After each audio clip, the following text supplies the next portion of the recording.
Welcome to this very special presentation for the Books Along the Teche Literary Festival.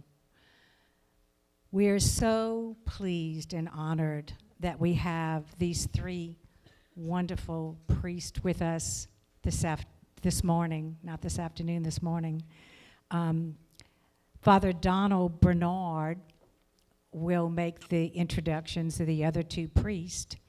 He is the pastor of St. Edward's Catholic Church here in New Iberia and St. Edward's School in New Iberia, both. And I know anybody who knows him or who has children or grandchildren at St. Edward's loves him. He's been such a wonderful addition to our community. Father Don and his panel of fellow priests will delve into the lives of three Cajun Catholics and learn where they are in the process of sainthood. Father Joseph Verby Lafleur, a World War II military chaplain, prisoner of war, and Knight of Columbus, is one of those three Cajun Catholics. August Robert Nunco Pelafig is the second one. This particular man had a lifelong devotion to the Sacred Heart and to the Blessed Mother. And the third possible saint from Acadiana is Charlene Richard, the little Cajun saint who died at the young age of 12. We don't have something from all three, but we do have something to offer you when you are leaving this morning from this presentation to take home with you. We have, and we'll ask you just to take one so that we have enough. We have some prayer cloths that are for Charlene Richard that were given to us by her family. And there are some prayer cloths that have been blessed in a very special way, and they have her image and a prayer to her. And these prayer cloths, when you leave, will be at the entrance to the Slyman in this bag. So feel free to grab one of them when you leave. So thank you all for being here. Welcome our panel of priests to share with us some wonderful stories.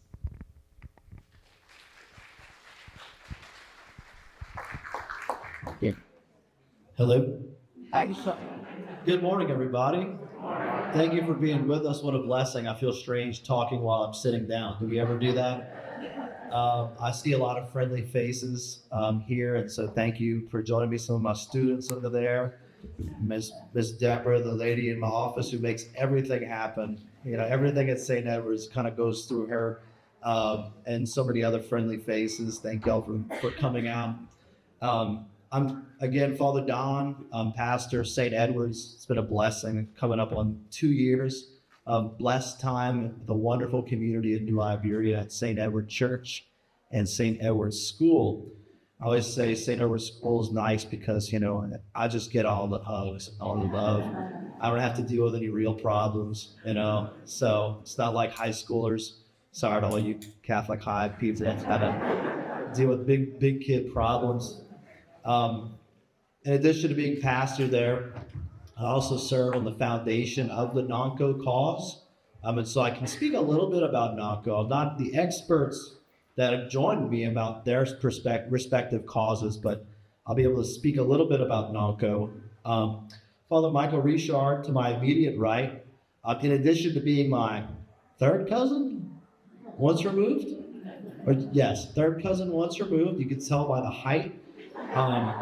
He's here to represent the Father Lafleur cause, which is still in its diocesan phase. We'll learn a little bit about that. Father Richard is working on the historical commission for this cause.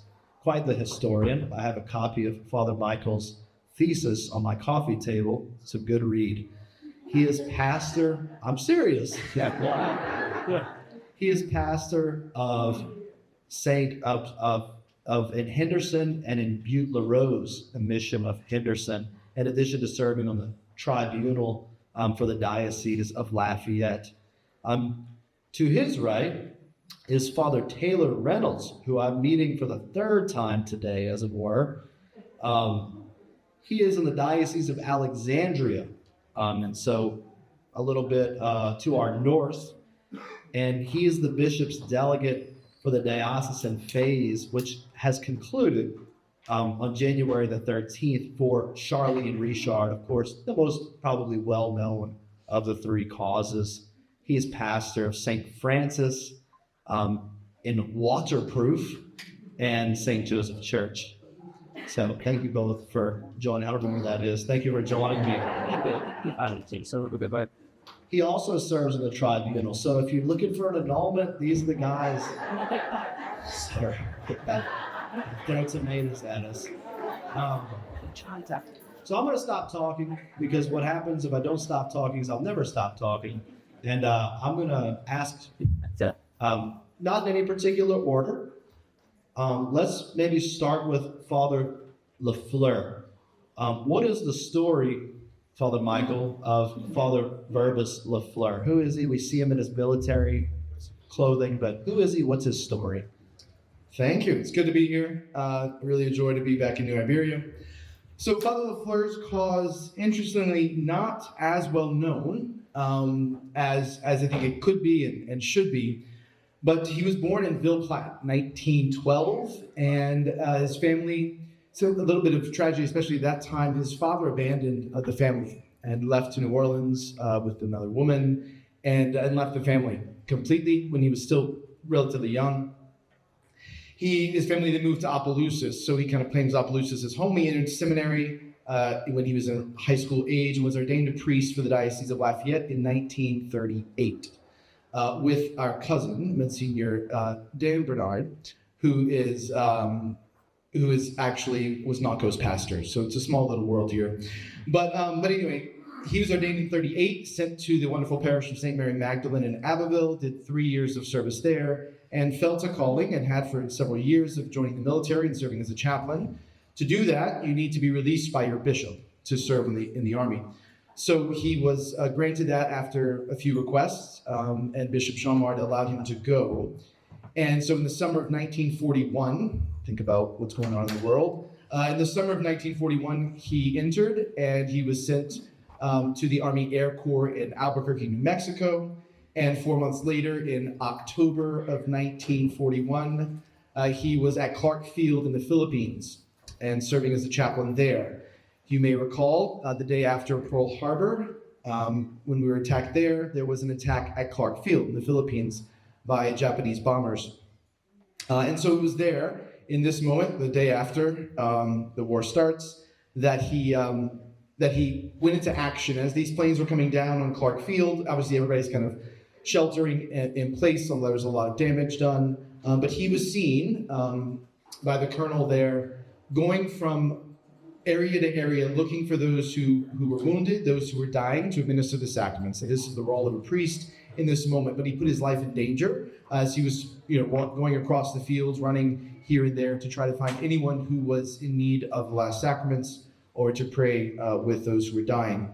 And so he was awarded a Distinguished Service Cross, which is the second highest medal that can be given by our country, for his actions that day. And then there was the evacuation out of the Philippines. You've probably heard of the Bataan Death March, all of these things happening. He was not at the Bataan Death March, but he was similarly in all of these groups in this really poor evacuation out of the Philippines as the Japanese were invading. In that travel, there's another heroic moment he has when they board a steamship. It's a Philippine vessel, not a military vessel, but they're trying to get down to the lower island of the Philippines in Mindanao. And as they're going down, this vessel, clearly packed with troops, was attacked by a plane. And there were bombs dropped near it, and all of them, what do? You just kind of stay in the boat and hope that the bombs miss. A few men did jump overboard, but nonetheless, when the damaged ship finally arrives, he was the last man off of the ship. He wanted to be there with the men to make sure everyone was safely off. And then as they're moving around in Mindanao trying to escape, there was a plane that was coming and landing to take officers out of the Philippines as they're evacuating people and to Australia. And so they pull him aside. He's an officer. Military chaplains are officers in the military. And so they were offered to him, said, Father, we want you to get on this plane to go to safety, to get to Australia. This is in February of 1942. So they've been on the run now for about 2 months. And he asked the men, he said, okay, well, where are the men going to be? Right? All of these men, we can't all get on the plane, obviously. He said, will all of them be going too? And the guy said, no, only a few. We're choosing some of the officers. And he said, well, then I'm going to stay here. He said, my place is with the men. And so he did not take this opportunity to evacuate. He became a prisoner of war in May of 1942 when they surrendered. I think right before that, I might have the Western Union somewhere. He's a prisoner of war in May of 1942. His actions were heroic there at the prisoner of war camp. I don't have time to get into every little thing he did, but after working in the rice fields every single day with the men, would come in and visit those who were in the hospital. He would celebrate Mass as long as he had bread and wine and minister to the men. He was well known for the Christmas Eve. They had a little break day that they were given. They had at the prisoner of war camp, they had like a talent show, if you will, kind of a little thing to sing some songs, that kind of stuff, try to boost their spirits. And then after that ended at midnight, he did a midnight Mass for Christmas. And he had set up a little chapel called St. Peter in Chains there at the POW camp. And there were men there who were not even Catholic who said that Mass was the most beautiful ceremony I've ever been to in my life. That there, in the middle of nothing, he did all he could to try to elevate the men and to worship the Lord with them. After being there for almost 2 years, he volunteered to go on a work detail. So some of the men were being taken on a work detail. Work details weren't a good idea. The idea was you might not make it back alive. You don't know what you were going to do. And they were going to Lasang, and they wanted 650 workers. So they came, the Japanese, and took out of the 2,000 men who were at this POW camp, took 650, and he recognized that of that 650, there were no priests. There were about 3 or 4 priests at the camp. And so he decided he wanted to go. And he felt the men needed a priest. And so the other priest, one of his friends, said, this isn't a good idea. He said, no, I really feel I need to go. And so on the back of a little piece of paper, he wrote a letter to his mother to give to this priest in case the priest made it alive and recognized that he might not. And in that, he writes, quote, Mama, ever since I've heard about this detail, I've had a feeling that something would happen and that a chaplain should go. I've tried and tried to get this out of my head, but it is constantly there, and I feel that I should go. I do not have to go, but if I didn't, and something would happen, I would never go back to the States, as I could never face any of you again. I would feel as though I had not done my duty, so that is why I am going. And then he talks about his nephew, who had entered seminary, being at the altar, that is, becoming a priest and saying Mass, and said that he hopes he will be there, that there will be 2 of us at the altar, but if he is not, that he will have the best view possible. So he goes with this work detail. The men do survive the work detail, but eventually as the Americans are moving on to the Philippines, the Japanese are evacuating all the prisoners of war, trying to get them to mainland Japan. And it's there that they're shoved onto these boats, these kind of cargo boats. 750 men. He was on a first boat. For a few days, they called them hell ships. They were placed underneath. There was no air. You can imagine how hot it would be there in August and early September. And once a day, they would drop down a little bit of rice. It would become about 2 tablespoons per person a day. And in that same bucket, they would have all of their excrement that they would bring up. And the Japanese would kind of dangle that over them as it would fall into their hold. So it was truly a horrible situation. They're basically clothed in hardly anything. They're dying of dehydration. And so these hell ship journeys that he's on, the second one would begin on September 4th. And there were 250 prisoners in the front hold, 500 in the central hold of this boat. Father Lafleur was on the front hold. And both times that he gets in these boats, the men immediately look to him to lead them. not just in prayer, but in the distribution of the food. You could imagine you have 250 starving men in a very small little space. They're dropping down just a little bit of rice. How does that go about, right? How do we not fight each other over that food? They looked to him. He took charge of the situation both times, and then distributed the food. That they trusted him, they knew his virtue. And so it was there that they were under attack by an American submarine, the USS Paddle. The sub noticed this line of Japanese ships, strikes 2 torpedoes towards this boat. They both hit. After the first one hit, he led them in one Our Father. As soon as that Our Father hit the second torpedo, and it was there that the ship started sinking. Of the 750 men who were on this boat, 81 survived. As the boat was sinking, they were able to climb out, swim to shore. It's miraculous that they had that kind of strength. And then eventually they were taken in by Filipinos. He was last seen in the bottom of that ship pushing people out of the hold. That it would be consistent with the rest of his time as a POW and in the military, that he was constantly putting the needs of others before himself and constantly seeing after his men. That he had this real servant's heart, real priestly heart, to say, this is what I'm here to do. Despite the fact that we're POWs, his mission didn't change. While all these other men who could fly planes and do all these military things as a POW, you can't do what you were sent to do. He said, but no, as a Catholic chaplain, I can still do the thing I was sent to do, which is to minister to these men. And he did that all the way to his dying breath. And so we are pushing his cause for canonization, trying to tell his story. And we can talk maybe a little more about it later. His cause is a little different than the other two in the avenue, if you will, that we're taking in kind of promoting his canonization. But that's the basics of Father Joseph Verbis Lafleur's life. He always went by Verbis in his life, but his first name was Joseph. Thank you, Father Michael. Yeah, let's clap for that. Father Reynolds, do you go by Father Reynolds or Father Taylor or Monsignor? Or there's a Monsignor here, Monsignor Romero. Good to have you with us. Maybe you could share Charlene's story, and after we shared all 3 stories, we'll go into the process of how these things come about. Yes, thank you. I feel that Charlene's story is, as I say, tale as old as time. Beautiful, little story. Charlene was born January 13th, 1947. Small little area, kind of we now know as Branch, Louisiana. She was the second child of Mary Alice and Joseph Richard, and very poor family, very, very poor family. Her mother was actually, in a certain kind of way, adopted by, her grandmother was Mary Mott, but she sort of was more of an adopted grandmother. But she also became kind of the matriarch of them, the teacher of the faith and everything. But she's a very loving grandmother for the family. Charlene was again the second. Her older brother, John Dale, many of you maybe have met him. Beautiful soul, wonderful man.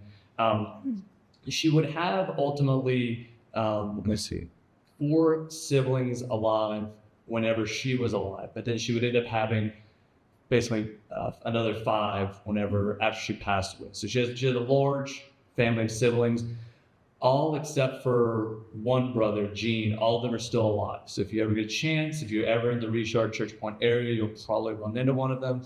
They all work well, except for Lonnie, all of them work in some form of the hospital nursing care. It's a beautiful story of their family.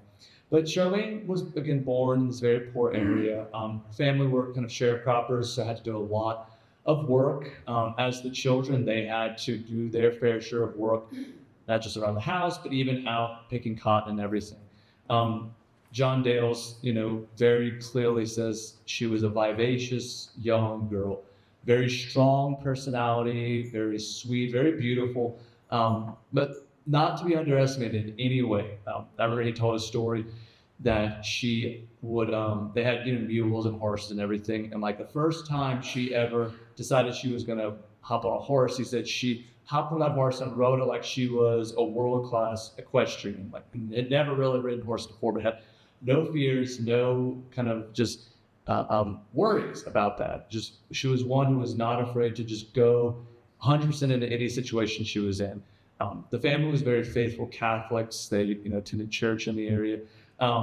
She would, at the age of 7, again, grow very close to her grandmother, Miss Maymont, and her grandmother taught her to pray the rosary. And from that day, at the age of 7, pretty much for the rest of her life, she prayed the rosary every day. She'd go outside and pick fresh flowers and make a little altar for Mary and put the flowers in front of her. A very, very simple, the very homey kind of faith. Charlene, again, was very poor, but she didn't recognize that poverty. When they would be playing or working in the field, for her, it was kind of all the same. She made work a game. She made games something that was even holy. It was very common that when they would be playing games, whether it's with a bunch of boys or anything, that she would stop in the middle of a game and say, well, hey, let's play mass now. Let's all play mass. And John Dale, you'll be the priest. I'll be the choir. And you'll be this.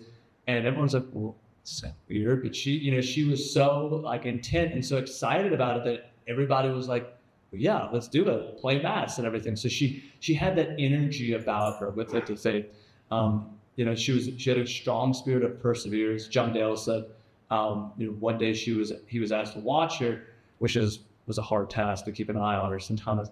But she climbed this tree in the backyard that again she was not supposed to. Climbs the tree, falls out of the tree, breaks her arm. Of course, he gets in trouble because he was supposed to be watching her.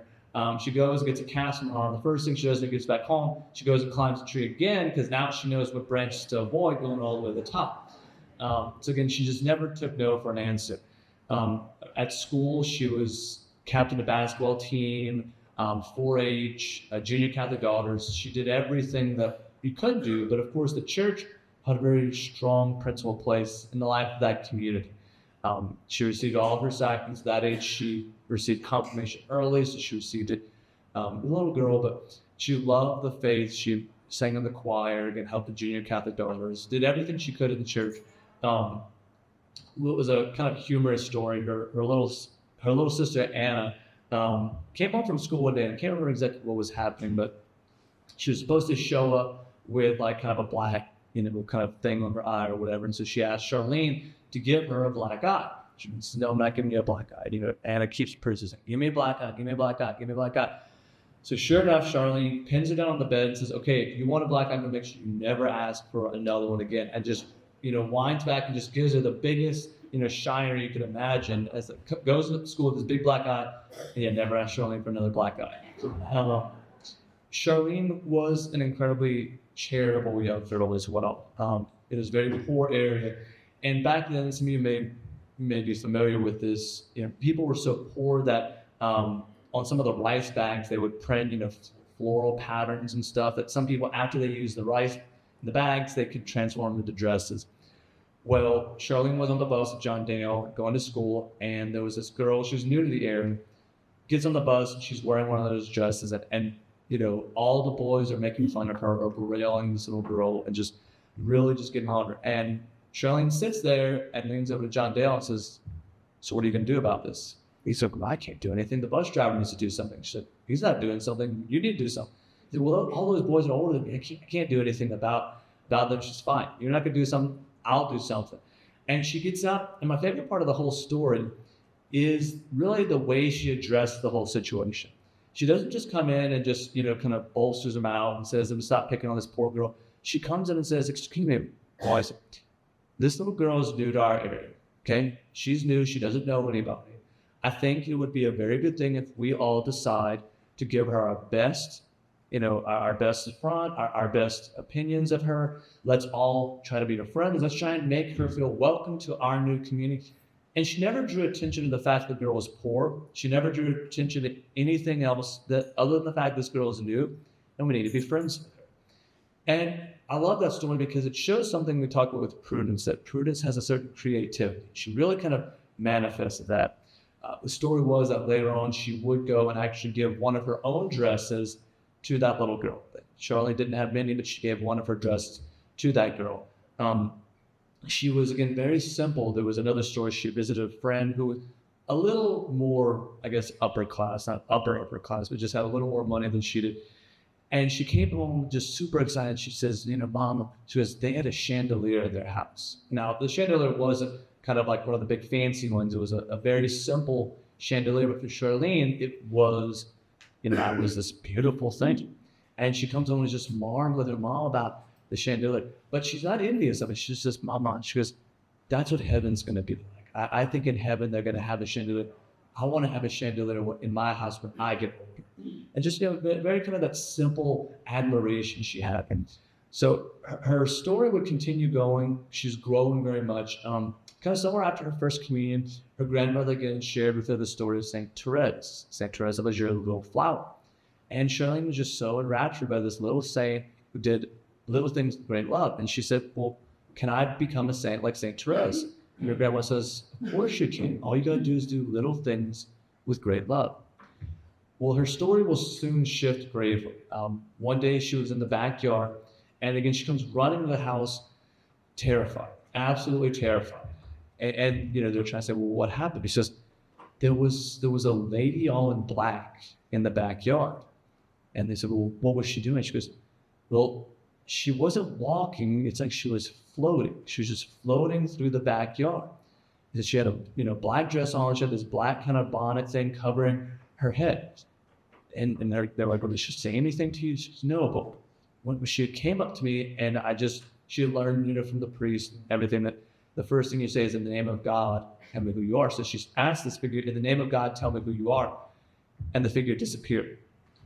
And we never know exactly what that is, but knowing what we kind of understand with Christian theology, obviously it wasn't the Blessed Mother. The Blessed Mother would normally appear in white and blue. She's normally very peaceful. She's normally very welcoming and open and speaking. This figure was not. So some believe it was obviously an omen of what would soon be coming. As you could probably pick up with all this, Charlene was very healthy, very strong. But in the summer of 1959, she begins to get very, very sick. She begins to start manifesting what they would think would be kind of flu-like symptoms, just a lot of aching all over her body, just lack of energy, just lack of motivation for a girl who really was doing everything she could. And so they took her to the doctor, and then the first doctor kind of did a few tests on her, did a few scans, a few things to just kind of see what it might be. She went back home, and shortly after that, the results from that test came in, and her parents were immediately called to the hospital in Lafayette, to Our Lady of Lourdes in Lafayette. They said, you have to get her to the hospital as soon as you can. This wasn't a good sign. They bring her straight to the hospital. Charlene is dropped off directly in the emergency room. Her family is taken into the waiting room at Lourdes. Dr. Voorhees at the time goes in and breaks the news to the family that their daughter has, it's kind of a new thing that's coming out of the time, or at least the diagnosing it, is acute lymphatic leukemia. And acute lymphatic means it can occur very, very quickly, very shortly. And they say, the doctor says, there's not much we can do. It's advanced incredibly quickly at this point. She has, they said at this point, at most a month left to live. The parents are completely destroyed. They don't know what to do. There's no way they can go and tell their little daughter that she's about to die. They ask the doctor, can you go and tell her? And he's very reluctant because he is a daughter of the same age. Just at that moment, Father Joseph Brennan walks. Father Joseph Brennan, I mean, the mark on the marble from the cathedral floor is still on his forehead. He's just so newly ordained. This is like his first assignment was to Fatima and to work at being chaplain at Our Lady of Lourdes. So he goes in and he sees this situation, and they explain it to him, and they ask him, they say, Father, can you go and tell our daughter that she's going to die? And he knows this is his mission, as we've talked about the role of the priest, that this is what he is to do. So he starts going up the 4 flights of stairs to the 4th floor where she is, and he's praying to the Holy Spirit, just asking for guidance. And he, it's the most emblematic, image of Charlene's life, I think. He pushes open the door to room 411, and there she is, just sitting upright, these beautiful, brown Cajun eyes, just smiling at this priest who's coming to visit her. I mean, she's hooked up to all kind of, IVs and everything, and she's just smiling and beaming at him. And he looks at her and says, hello. He goes, my name is Father Brennan. She says, well, my name is Charlene.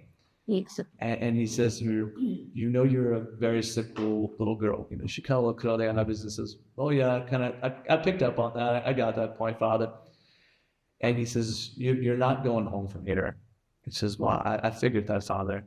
And he says, but soon a beautiful lady is going to come and she's going to take you home. And Charlene kind of cut him off and says, I know who you're talking about. That's the Blessed Mother. She's going to come and take me. She's going to take me to heaven. And when she comes, take me to heaven, I'll tell her that you said hello. Not that bad. And he's blown away just by her immense faith, her acceptance of all this. And he kind of makes a personal vow that he's going to come and see her every day. He wants to come and visit this little girl every day. And he lives up to it. Every day he goes to visit her. She asks him that simple question, Father, who am I to suffer for today?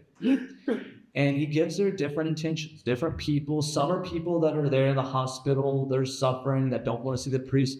Some are different situations. Some are situations even that her family offered helped. And she prays for all these people. And even while she's in the hospital, while she's still alive, there are still certain miraculous cures and things that take place. One of the stories is kind of an interesting one somebody came across. It was really cool. She loved kids. She just loved all of her children. And Gene was her little brother, but at that time he was only 1 year old. She was his godmother. She loved children. She was always caring for children. And she had some cousins, and she wanted to see them while she was in the hospital. She knew her time was short. She wanted to see all these people. So she asked her uncle, if he could bring them. And he said, okay, well, we'll load them up in the car and we'll come. And they drove, and they all drove in the parking lot. And she goes to her hospital room window and she waves at them. And they wave back and everything. Then just a nice little visit from the hospital window. Well, they leave. Well, a few days later, her uncle went to the mechanic and to get something working in the car. And the mechanic runs and says, what are you doing? He says, what are you talking about? He goes, well, and some of y'all are probably familiar with this, that his grandfather had just got a new vehicle. And he thought that he had a set of the tires that you don't need a tube for. They used to be that you just had a tire you just put on the wheel, didn't need a tube. Well, those tires that were currently on the vehicle needed a tube, but the uncle had not had a tube in those tires. The mechanic is frantic. He's like, there's no way you could be driving on this vehicle. There's no way that this tire should not blow out. You're supposed to have a tube in this tire. You don't have a tube in it. And he can't explain why that vehicle drove other than the fact that Charlene wanted to see her cousins and made that her prayer. And they showed up. Very beautiful other testimony was Charlene suffered a lot. And acute lymphatic leukemia is incredibly painful.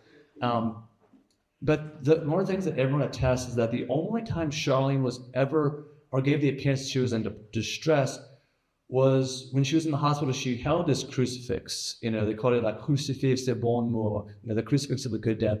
And she held this crucifix, and the only time she was, like I said, distressed was out of fatigue, when her hand would loosen the grip of the cross, kind of slide out of her hand, and she would, kind of be frantically searching for the cross, and she would find it again. Well, eventually, August 10th rolls around, and Father Brennan goes to visit her again, and she looks at him and says, Father, this is the last day you're going to see me. I'm going home to heaven tomorrow. And sure enough, by the next time Father Brennan arrived, she had already passed. They were closing her eyes. And just beautiful story. Of course, there's more stories I could share about post-death, about miracles and everything, but that's kind of a synopsis of her biography. And as Father Michael said, we have completed her diocesan phase. We'll kind of talk more, I guess, about where she is and what are the different phases and what's her route. But that's a basic synopsis of Charlene Richard's story.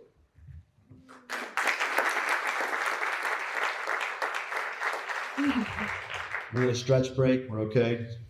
All right, good. Well, I'm going to get briefly into Donko's life, as he's affectionately called, on the 10th of January, 1888.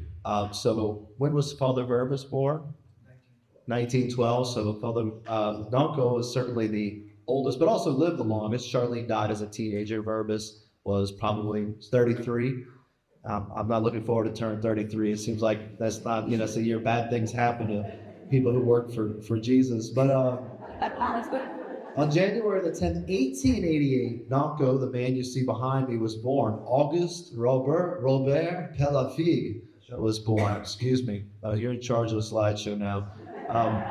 Approximately 12 miles from Lourdes, France. So I got to visit Lourdes just a couple of months ago, and it was said that Nanko, his grandmother, would take them to Lourdes every Sunday on pilgrimage. So we're so close, 12 miles, they probably had to walk, but people used to, your grandparents said, I used to have to walk in the snow and the rain to school, right? And people, if it drizzles a little bit, we don't go to church anymore, right? But Nanko and his family would go every Sunday 12 miles. Can you imagine? In New Iberia, I don't think the churches are 12 miles apart. To Lourdes, all the way on pilgrimage. And I spoke to his great niece yesterday, and she said that she imagines that Nanko's grandmother was praying for one of them, certainly to become a priest, as families used to do. Probably all of our families praying for one of their children or grandchildren to become a priest, and that's what happens. When you pray for it, it happens. So later in life, he was nicknamed Nanko, which comes from two words, the French word for uncle, Nank, right? And the first syllable of his name, Auguste, which is O, hence the nickname Nanko. It was an appropriate name because Nanko was considered everybody's uncle because he didn't have any children. And he was the pious mayor of town.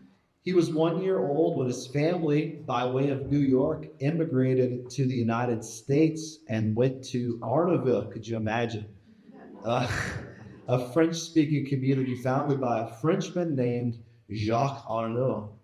Arnaville is located in the parish. So you know where Arnaville is. Nanko lived, skipping over something, to prepare himself to become a teacher at the age of 1909.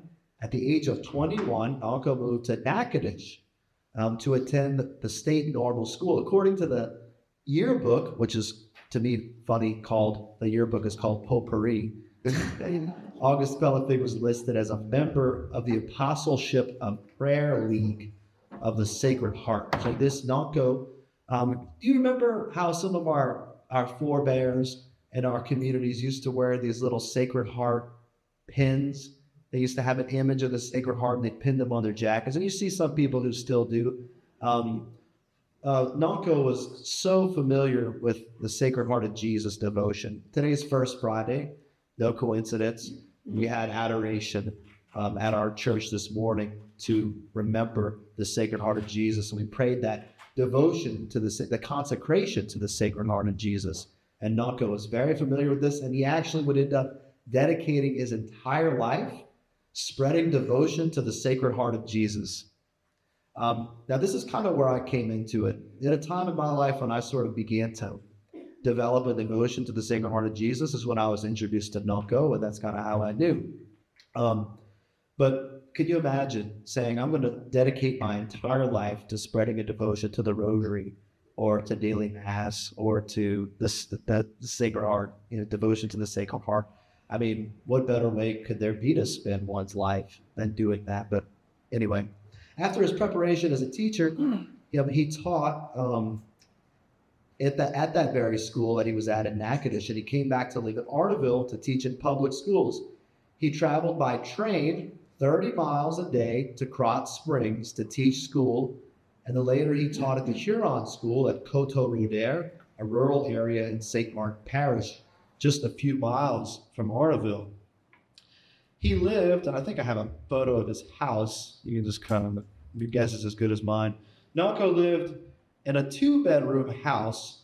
He had no electricity or running water until much later in life. His house has survived. You can still go visit his house, and remains a landmark.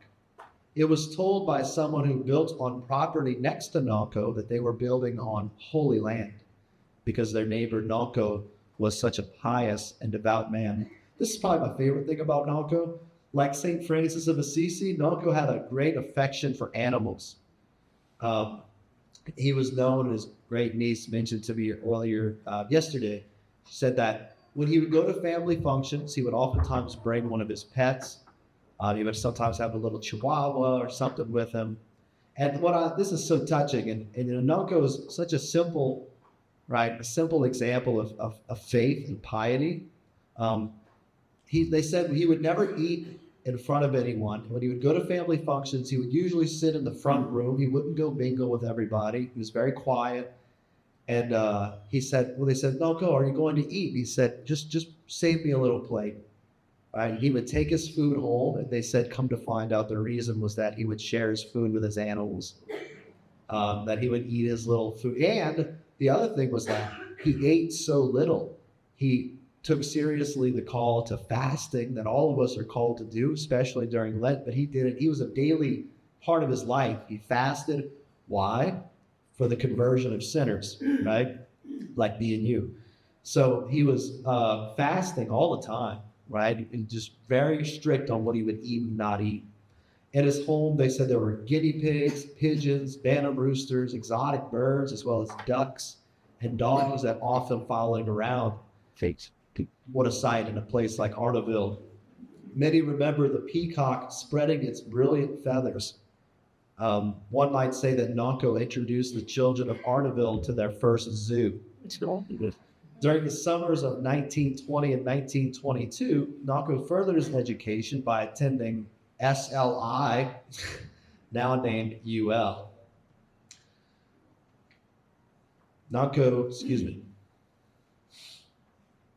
1949, the Reverend, then just Reverend, not Monsignor yet, Daniel Bernard, a relative of Father Micah Richard and mine, whose legacy I honor by being a part of the Nonko Foundation, pastor of St. Francis Regis Catholic Church in Arteville, added August Pelafig to the faculty of the newly built Little Flower Catholic School. Of course, all of our little towns used to have their own Catholic school run by religious, and this was Arteville's. Nonko was the only man on the faculty composed of the sister of the Marian Knights of the Holy Cross, which is funny because his relative told me yesterday that they would call him Sister Nonko, or something like that, because he was the only man that taught there. There are not many living today who were not taught by Nonko every Saturday morning in catechism. A favorite story is that a student raised his hand and said, Sister Nonko, I have a question. And his was a nurturing role as a teacher, a mentor and tutor to many. His smile mirrored the joy of his faith, his belief in God, and his deep love for all of God's people. Many of the students recall his plays that he would put on. They were plays that were about the Sacred Heart of Jesus. It's hard enough to get our kids to participate in plays about mean girls. Can you imagine asking them to participate in plays about the Sacred Heart of Jesus? How far we've come. In 1953, Monsignor Daniel Bernard submitted Nonko as a candidate for pontifical honors. And I believe I have that image. This is the highest award that a layperson can receive in the church. And here's an image of him being presented that award by Bishop Jules Jean-Vard, the first bishop of the Diocese of Lafayette. The decree read as follows. Mr. Pelafig has organized the League of the Sacred Heart with some 1,200 members. Can you imagine in Arteville? Is that without that many people in Arteville today? He goes on foot to visit the fallen away, invite them to the prayer league. He teaches in the Catholic school out of love for God with no pay. He organizes religious programs for encouragement of the weak. He has been in the parish. I love this quote. In this parish, he has been another priest. He is most humble. He attends Holy Mass and receives communion daily. He assists in every Mass on Sundays and holy days of obligation. In a word, he is a living example of a real Christian. Of course, he traveled everywhere by foot. What's different about Nonko's life than the other two is that Nonko, nothing really spectacular about his story, which is what I love about his story. Because one day, maybe someone's going to read my story, and what they'll find is that there's nothing spectacular about it. And so it's a testament that perhaps all of us, maybe even if not canonized, can become saints. He died on June 6th, which, yep, you guessed it, Feast of the Sacred Heart of Jesus is the day that he died. Many believe that him dying on this feast of the Sacred Heart was no coincidence, but it was God's way of saying, well done, good and faithful servant. During Nonco's funeral, it rained very hard on the roof of the church, and people wondered how the graveside service would be conducted in such weather. However, when the funeral ended and they walked out of church, it was a beautiful sunshiny day, and a magnificent rainbow filled the sky as people walked to the cemetery. It was said that it was yet another sign of God's love for Nonco. And so I won't speak, because that's the gist of his story. And so I think that there's something important that we want to do, and that's tell you more about the process for causes for canonization. So I'll ask a couple of questions to my experts up here, and I'll just ask that you'll speak freely and we can maybe generate a bit of discussion. Thank you. How does one become a saint? Yeah, so there's a few steps of the process. So the beginning is always the kind of fame of sanctity. So a cause doesn't start. Obviously, you and I know lots of holy people. My grandpa was a really holy guy, right? He's probably never going to be declared a saint. So the declaration of saints in the church is a way in which the church is teaching. She's saying, here is a witness of someone who has fully lived out the faith. And every single saint is different, very different. These three, very different. All of them offer to us a witness of living the faith, which is there to encourage us. And so that's kind of the role the church has here. It's kind of a teaching role to say, look, this is a witness you should hear about, you should look at, you should know. Mother Teresa, John Paul, right? Those kind of big saints that the whole world knows, but as well kind of more local. So it has to begin with a local push, if you will. There has to be people walking around and continuing to tell the story, saying, Charlene was really incredible, the way she suffered there. Right? There has to be this kind of continuation of the story of Nonco, right? And that the people just are gathering around these images of holiness that they've seen and are kind of not letting go of it. So there's usually a period of time. We don't know that exactly for like John Paul II, his was kind of immediate, but generally there's a long period of time. The church wants to be very cautious, wants to wait and see that this devotion, if you will, this kind of fame of holiness continues and grows. And then at a certain point, the cause is began, typically, as is the case for our three, by the local bishop. So enough people have been telling the bishop, hey bishop, we need to start this cause. We really think these people should be put on the path to canonization.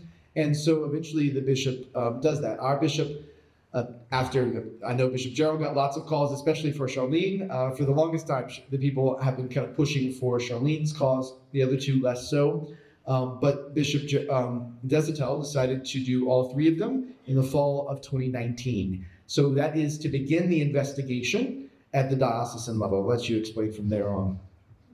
Thank you. And so as he was saying, it all starts locally because that's where the greatest impact has happened. You know, when someone does the other thing, when the church canonizes someone, it's not us saying, okay, we're going to unlock the door and let them get into heaven finally. It's really for you and I. This is people who have touched us. So where we start is, again, those local people. So the first thing in the diocese they do is they get eyewitnesses, people who saw, knew them, writings, anything they wrote, whether it be a card home to mom, whether it be a journal article, anything like that. They gather all of that to get first, who is this person historically? You know, can we get a good sketch image of them? Then the next thing they want to do is, of course, highlight specifically virtue. There's kind of, as Father mentioned, there's three kind of ways they go about sort of examining people from the onset. And it's either first if they're a martyr, meaning they died in witness for the faith. They shed their blood. Whether they are, which is probably the biggest category, they traditionally call it a confessor, but it means someone who lived heroic virtue, that they lived virtue, not just in an exemplary way, not just above the average, but heroically. Someone that has really just shown all these virtues. The third, which Father Verbies falls into, is a new kind of category crafted by Pope Francis. It's sort of like oblatio vitae, meaning a gift of life through charity, that they died as an act of charity. So the first thing I want to do is look specifically in those areas, you know, boots on the ground, like can we find actual evidence of these things? If someone lived this, people must have seen it and can testify. So they talk to people that knew them, their family, witnesses, all those different things. to test in those specific areas. Did they live out prudence? Did they live out charity? Did they live out this? And they gather that so that they can get not just an accurate picture of who they are historically, but their virtue. And so all of that is compiled together, as well as, like I said, documents about, their sacramental records, any of those things to give this historical picture. Father Michael worked on the historical committee for the Verbies, so he's been doing a lot, not just because his case a little more historic, but to really get, historically, like, who is this? If he was, Air Force chaplain, where is all this information? Can we find this? Charlene, okay, let's look at hospital records. Let's look at those things and see what those things testify. All of that is then bundled together once we've kind of gotten a satisfactory, or we feel, image of this person, enough testimony, say, okay, we are convinced. The bishop locally is convinced. We feel we have enough. All that's been bundled together and sent off to Rome for kind of stage 2. Dual Teche on Baptist color. Thank you. So I think what I didn't understand, as probably the least intellectual person on this panel, is that I'm like, okay, well, Charlene, I grew up thinking Charlene was already a saint, right? And so they had all these, these little prayer cards and things of that nature. But the way I kind of learned about this is that there's a difference between everybody, miracles. I have no doubt that miracles have happened with Charlene's intercession, praying for them, whether it's because of her or not. Will be proven hopefully soon. But it's different if I go up to somebody on the street and I say, hey, Nonko was a good guy, huh? And you say, man, that was a holy man, right? And I go back to the bishop and I say, hey, Bishop Nonko was a holy man. I think he should be the saint. But then I've got to go back and record it and notarize it, right? And it's got to be sent to Rome, right? And so the church has all these legal processes. And I think a lot of us, we kind of forget that. And I think it's a beautiful thing. That the church is not going to just throw somebody out there and be like, well, they should be a saint. People should look up to them. So we're going to say they're a saint. It's quite a thing to say that somebody's in heaven, right? We don't, that people say, well, Father, I went to my mare's funeral and the priest said she was in heaven, so she's a saint, right? That's different. We don't know that. And so we're not going to attribute and say, you should pray to this person to pray for you if we don't know that for complete certitude. And that's where I think the second phase a little bit comes in. Yeah, so we don't have much time left, but one of the things Father Taylor mentioned is very important. So that you start with what path you're putting them on. Are they a martyr? Which is, did they die for the faith specifically? All 3 of these? No. All right, so they're not on martyrdom path. Then the next path, which has been around for 1,700 years, is the path of what we call now today heroic virtue. So they didn't die for the faith, at the hands of a persecutor, but they lived a life that was, as he said, really heroic in its virtue, and you have to prove that. And then since 2017, so not very long ago, we have 7 years ago instead of 1,700 years ago, we have a new path, a new street, if you will, to get to a declaration, and that is the offering of one's life. So it's very interesting. There has still not been anyone declared venerable on that path. So we're putting Verbis on that path, Father Lafleur. We are still not at the stage these 2 are. So both the other 2 have sent it off to Rome. So here's the signing for that one. If you could backtrack, keep going back. I think you'll get to the signing of Charlene's, and you see the 3 boxes in front wrapped in that beautiful red tape. So those boxes, 2 of them to Rome, 1 of them stays in our archives. And then it's in Rome's hands from there on. And they have people there who are investigating. They have a historical commission trying to poke holes in everything that we're claiming about this person. Eventually, it will move on. So the next stage would be to be declared venerable. To be declared venerable is to say you have proven, it has been proven, that whatever path you put it on, it is that. So if you're trying to say this person's a martyr, it has been proven that they died as a martyr for the faith, persecution, all of these things. If you're proving heroic virtue, to be declared venerable is to say that has been proven. This person lived a life, not just ordinary, not even just great, but heroically. Or the offering of one's life. For Father Lafleur, it has been proven that he gave his life for other people in an act of charity. And so that's what we're working on now, is historically trying to prove that. We are not yet at the stage where we have sent off all of our documents to Rome. We have spent a lot of time. Peggy Ashley is here. She's working on the historical commission as well, in the National Archives. You can imagine the military keeps a lot of records. So we have all sorts of records from World War II that we are trying to pour through, trying to find everywhere his name is, every track, every movement, with lots of different corroborating evidence to show that he was here, he surrendered here, he was on this boat. We know he was here because of this guy's memoir that he wrote 30 years after the war that we've read. So there's a great deal of historical work that is, in a sense, slowing us down. So people often ask, well, how come y'all haven't moved your case to Rome yet, as these guys have? So, well, we have a lot of historical work still to do in front of us, a lot of work in compiling that history. But it becomes venerable, would be the next stage once it's in Rome. If it gets to that stage, there's no guarantee. And then after that would be blessed, once a miracle has been proven, and then a saint would be the next stage after that. So it's a longer process, and it's out of our hands once it's in Rome. I'm sure you have more to add. Yeah, so when we talk about Charlene, you can't say without talking about miracles. So of course, Charlene's kind of like the reverse. Like she's got miracles, and then we have to find her life, which is obviously back. Which is why we have to pause and we're like, no, it's not something a miracle. We have to look at her life first. So she's in Rome. I was actually blessed to be part of the little entourage. You go and bring your boxes to Rome. There's a whole story I can give on that. But yeah, so it's in Rome's hands now, but it actually still is a good bit we do. One of the first things we do is assuming, like Father said, that everything goes forward and that she would be declared venerable. Well, then the next thing is we promote a miracle. And this isn't just any run-of-the-mill miracle. Okay, the church does not just look for run-of-the-mill miracles. There's kind of 5 criteria we look at when it comes to it being a miracle. First is that it's actually miraculous, meaning there is proof that this is unexplainable. This should not happen this way, whether it be a healing, whether it be even like there's even miracles that are just like a law of physics, that it didn't happen the way that the laws of physics should have. There has to be some proof that's documented that happened. The next thing is there has to be direct connection between that miraculous event and the fact that people interceded to that person. It's kind of an interesting thing I remember reading about. They said, be very careful of doing what they call the shotgun method, which is where you just you load your gun up with Furbies and Nunco and Charlene and Silos, and you fire it off, and then they're like, well, we don't know who's the one that we attribute it to. They say if you ever call in Mary, all bets are off, because we always give Mary the trump card on that one.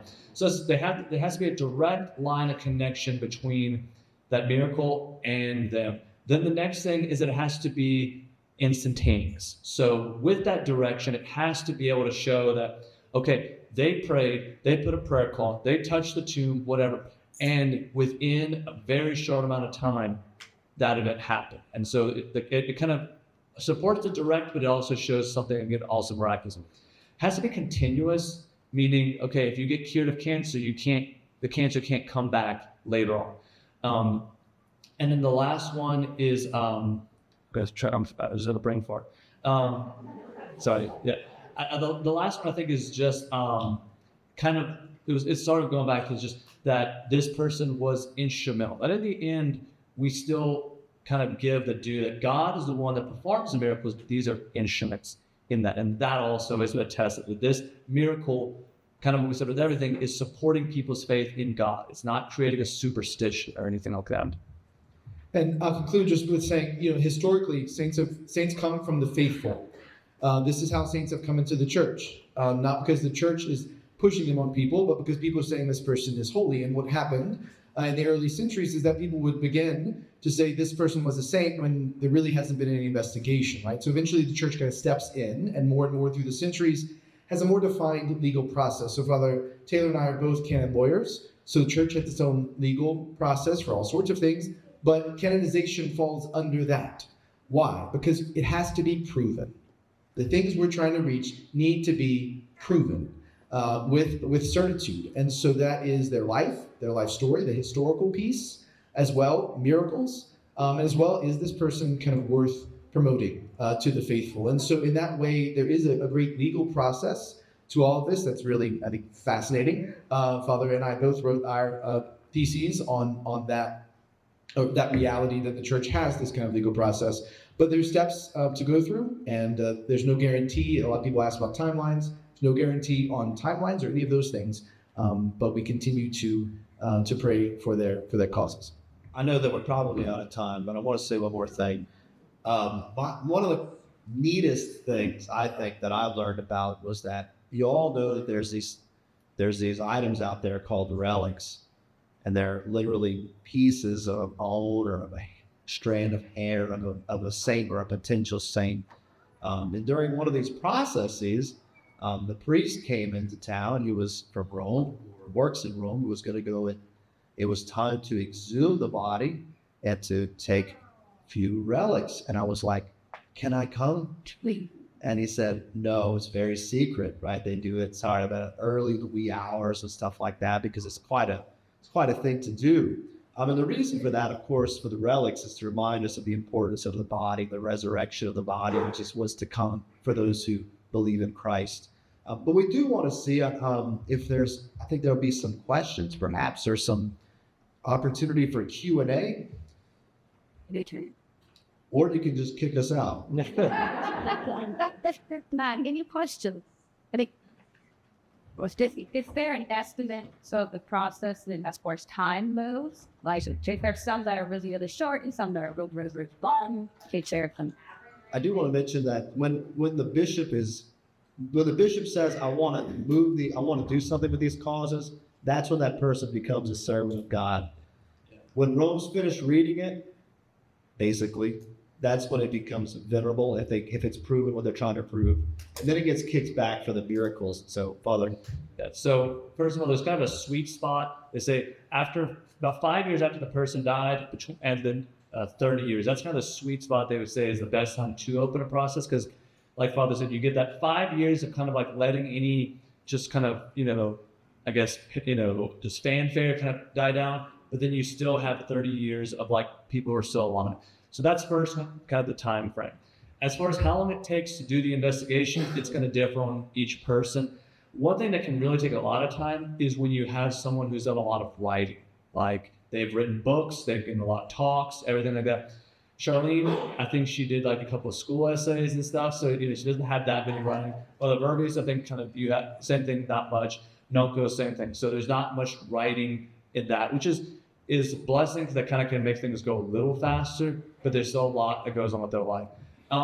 As from what I've seen just in the past of other things, once things get to Rome, I think there's about a 6 or 7 month period of what they call the validity sort of examination, where they basically just look and make sure we didn't mess things up. Like we did we did stuff, we at least did the process, like Father said, correctly. And then they give it a degree of validity. Then after that moves forward to say, okay, let's actually look at their lives and everything. And that's indefinite, it's undetermined because it's going to be different for each person.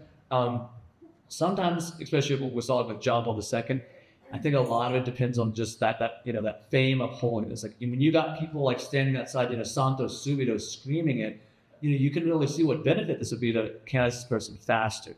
Every so often you do run into a little issue, just like little question. Again, we talked about like they're trying to poke holes. And sometimes they run into something like, oh, we need to really look into this.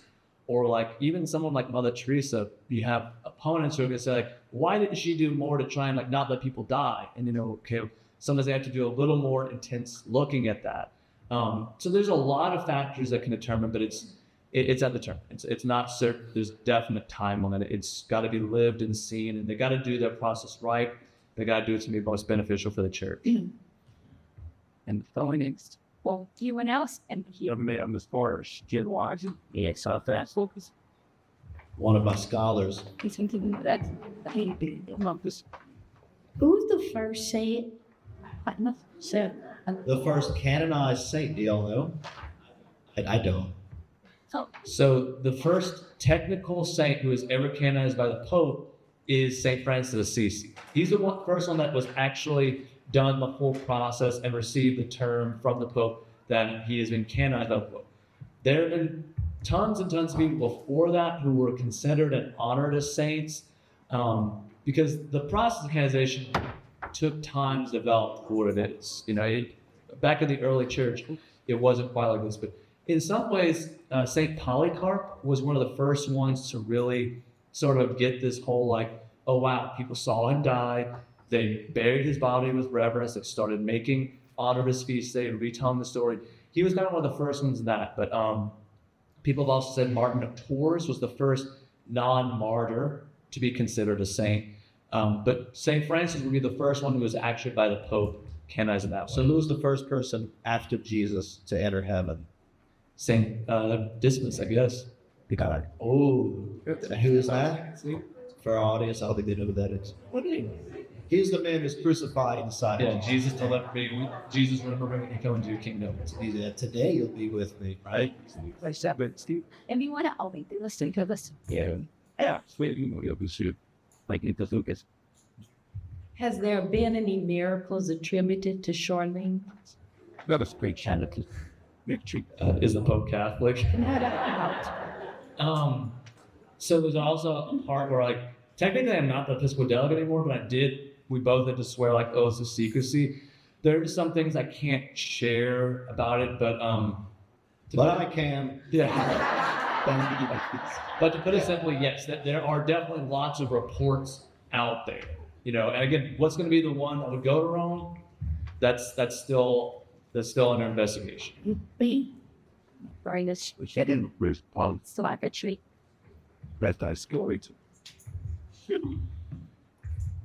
I have a question. Suppose a person dies, say, before the age of 2, and has no sins, and is baptized. Is he or she a saint?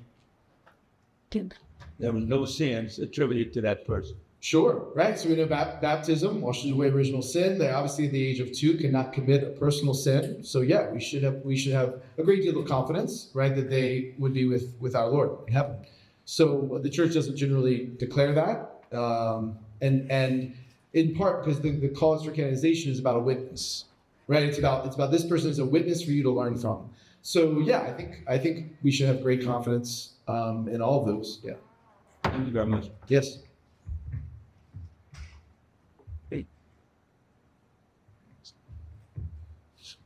Come on, y'all got more than that. It's lunchtime. Okay. Yes, I want to join all of you guys in thanking our priest here. Thank you. And I'd like to say if anybody has any other questions and they want to come and ask, feel free to come and talk to them individually. Our next presentation will be at the Shadows Visitor Center, and it'll be starting very shortly, but it's by Jan Risher, and she's talking about telling your own story. She gives workshops in writing your legacy. So that should be very interesting. In case you want to so become a much. saint. One last thing. If anyone is interested in doing any reading, because I know it's kind of a book festival, Father Michael has a really good book about Father Verbies available. You'll come and look at it. I did a little thing, and I wrote a book myself called Knowing with Strangers. I have 10 copies of that book. If y'all want to get some of those, I also have a QR code if you want more. So I'll be available with those afterwards. He'll be available with his stuff. So if y'all want to do a little further, We have a little spot in the lobby. Yeah, that will be. I can go. Y'all go ahead and be back there. As well as Kathy Indes did get us some little prayer cloths from Charlene that are in the back as well. First come, first serve. All of these saints do have websites that you can visit. A simple search, you can find them. And so learn more about them, talk about them. And we thank you so much for your attention.